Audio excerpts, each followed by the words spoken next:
in addition to the offensive woes last week in scoring just 26 points.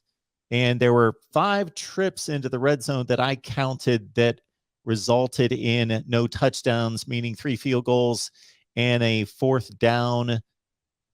May not have been in the red zone, quite in the red zone, but then there was also an interception in the red zone. So 5 trips that did not produce touchdowns.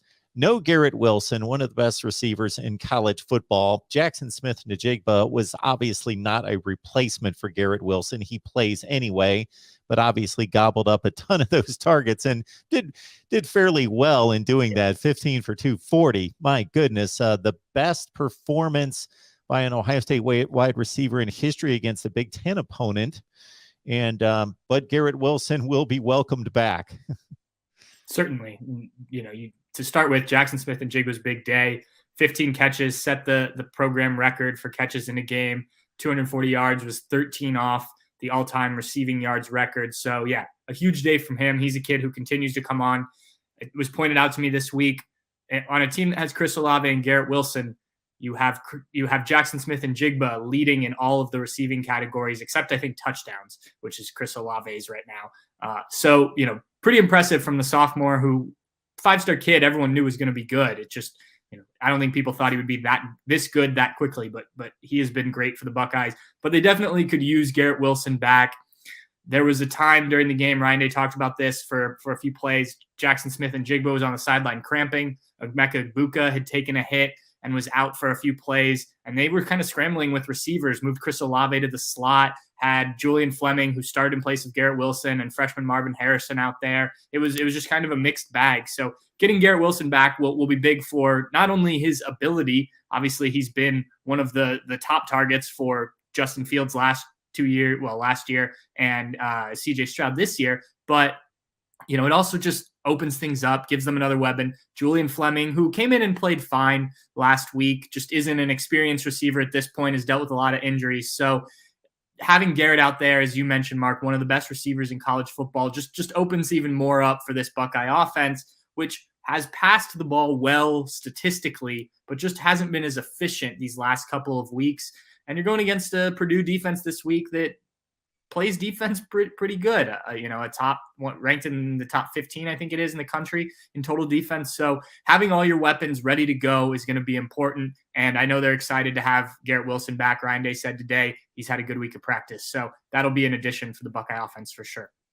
Christmas is coming. You're already shopping on Amazon. You might as well do it using our link in the description section. Doesn't cost you a penny. Same shopping experience. Again, shop Amazon. Please use our link.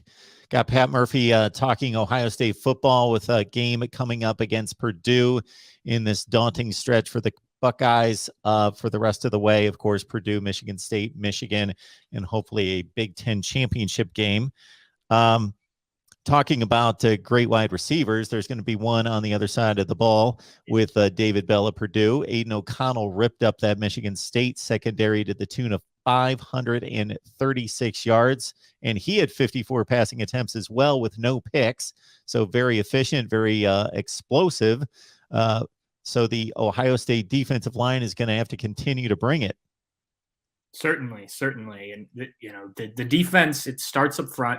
I think everyone knows that. And we talked earlier in the year that the defensive line wasn't getting enough pressure, wasn't getting to the quarterback. They've really started to do that lately. The return of Tyrik Smith, who was battling injuries for a few weeks, has been huge. He has 3 sacks. Haskell Garrett hardly played last week, still has 4.5 sacks. Zach Harrison started to come on. You've seen some of the young guys, Jack Sawyer, JT Tuimoloau. The defensive line has gotten healthy, which I think is a big thing.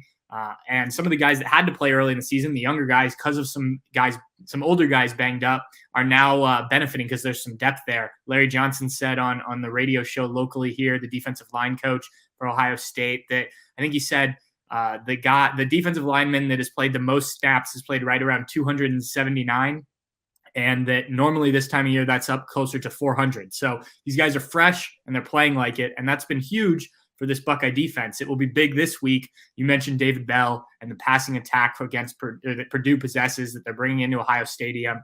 Certainly David Bell will be a handful for Denzel Burke, Sevyn Banks, whichever cornerback is on him. Purdue does a really good job of moving him around, and he seems to almost always get free. But if the pressure is on the quarterback. There's not time to throw. You know, they like to take shots to Bell. You've seen him make big plays down the field. Not every throw is a shot. And sometimes he turns a shorter throw into a big play, but the pressure on the quarterback can certainly be a factor that limits that Purdue passing attack. The biggest thing for Ohio State, I think, is over the middle. That's where they continue to get hurt. That, you know, right in behind the linebackers, in front of the safeties, you know, guys just not taking good angles, not miscommunication, it seems like at times. That seems to be the weak point for me. So I'll be interested if Purdue finds a way to get Bell into those situations, maybe not with Ohio State's top cornerbacks on him, but if they can get a linebacker or a safety on him, certainly that's advantage Boilermakers. So an interesting matchup. You know, Ohio State's defense was somewhat tested against Penn State, the secondary, especially against Penn State and Jahan Dotson and that passing attack. But this will be, you know, if not better than that, certainly right about where Penn State was, and it'll be a big test for sure.